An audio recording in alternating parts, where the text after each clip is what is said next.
Halo, apa kabar semua? Selamat datang kembali di channel ini. Pada kesempatan ini akan kita bahas tentang materi lanjutan dari materi sebelumnya, yakni pada saat ini kita akan bahas tentang jenis-jenis komunikasi. Sebagai makhluk sosial, maka setiap orang memiliki sahabat terdekat yang alur pikirannya kita pahami, bahkan gerak inspirasi dan respirasi nafasnya kita bisa maknai keduanya. Apakah ada kegembiraan atau kesedihan yang ada dalam diri mereka? Pagi ini ada yang datang menyapa, namun sebelum menyapa kamu sudah mengetahui apa yang akan dia sampaikan kepadamu. Bahkan tanpa kata pun kamu sudah menarik sebuah kesimpulan. Atau pada sisi berbeda, kemarin kamu bertemu sahabatmu dan dia belum mengeluarkan kalimat larangan untuk kamu menyapanya. Kamu telah berkesimpulan untuk tidak menyapa dan akhirnya diam bersama. Bagaimana bisa seseorang belum menyampaikan pesan namun kita sudah menarik sebuah kesimpulan? Penggunaan istilah verbal dan non-verbal adalah istilah yang penting dalam membagi jenis-jenis komunikasi. Menurut Ray Birdwhistell pada tahun 1952, sebagaimana dia adalah merupakan pionir studi komunikasi non-verbal dalam bukunya Introduction to Kinetic and Annotation System for Analysis of Body Motion and Gesture. Birdwhistell pertama kali membedakan komunikasi menjadi komunikasi verbal dan non-verbal, sehingga kalau ada yang bertanya tentang siapakah yang pertama kali membedakan antara komunikasi verbal dan non-verbal, maka jawabannya adalah Ray Birdwhistell pada tahun 1952. Lanjut. Ia meneliti bagaimana gerakan tubuh atau kinesik berperan dalam komunikasi dan menyatakan bahwa lebih dari 65% komunikasi manusia adalah nonverbal. Ia juga mengembangkan konsep bahwa komunikasi nonverbal memiliki struktur dan aturan seperti bahasa verbal.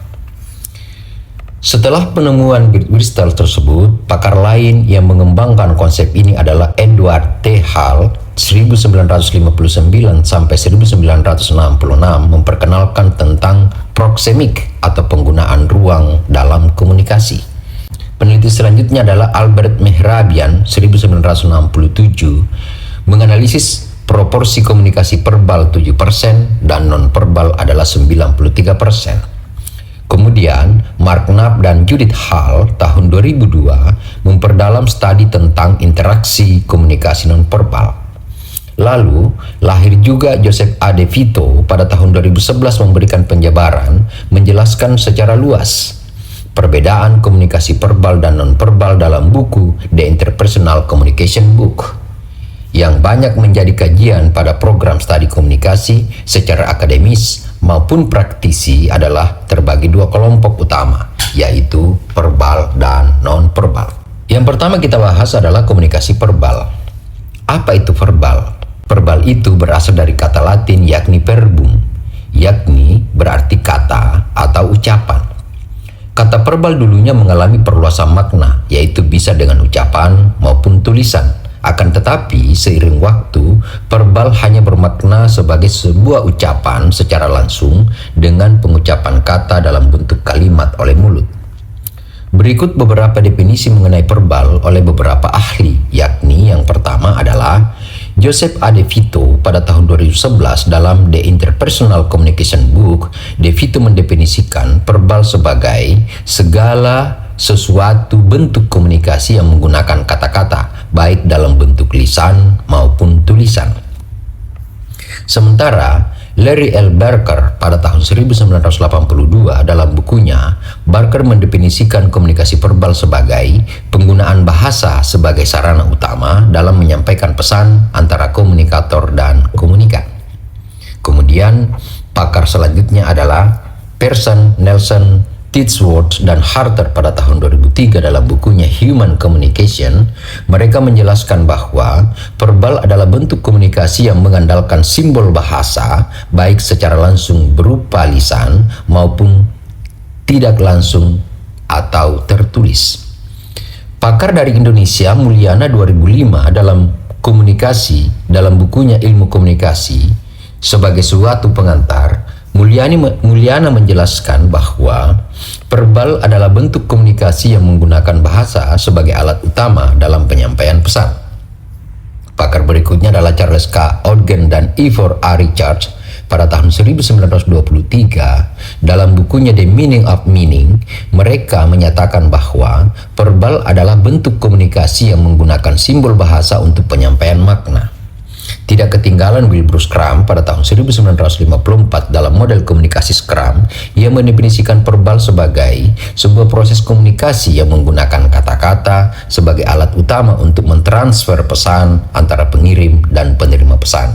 Pengirim dan penerima pesan sebagaimana pernah dijelaskan adalah komunikator dan komunikan. Selanjutnya ada Frank X. Dance dan Carl E. Larson 1972 dalam The Function of Human Communication.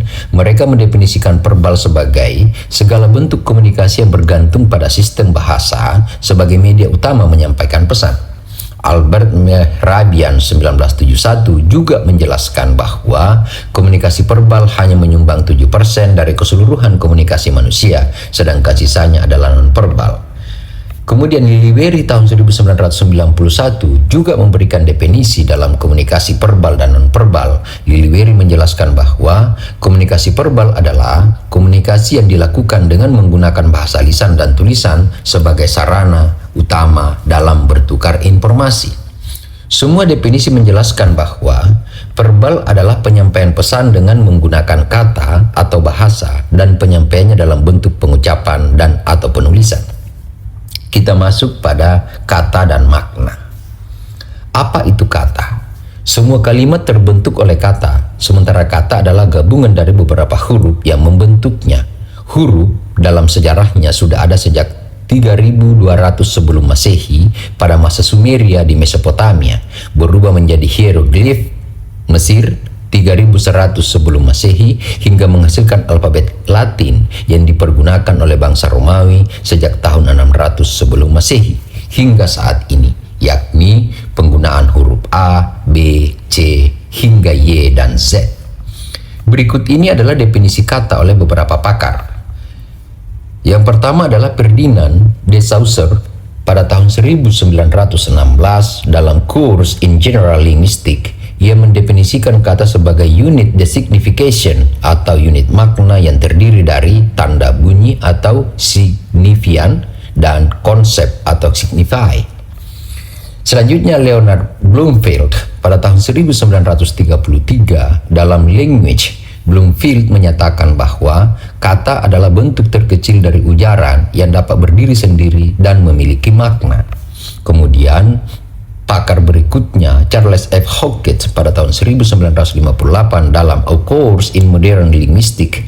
Hockett mendefinisikan kata sebagai satuan terkecil dalam suatu bahasa yang dapat digunakan sendiri dengan makna tertentu. Eugen Anida 1975 dalam The Componential Analysis of Meaning, Nida menyatakan bahwa kata adalah satuan leksikal yang mengandung makna dan berfungsi dalam struktur kalimat. Selanjutnya, Harimurti Kridalaksana 1982 menjelaskan dalam Kamus Linguistik yang mendefinisikan kata sebagai satuan dalam bahasa yang dapat berdiri sendiri, terdiri dari satu morfem atau gabungan morfem. Boris Krapf 1984 dalam Linguistik Bandingan Historis, Krapf menjelaskan bahwa kata adalah satuan bahasa yang memiliki makna dan digunakan dalam komunikasi. Kemudian Perhart 1996 dalam Asas-asas Linguistik, Perhart mendefinisikan kata sebagai satuan bahasa terkecil yang bermakna dan dapat berdiri sendiri dalam suatu ujaran.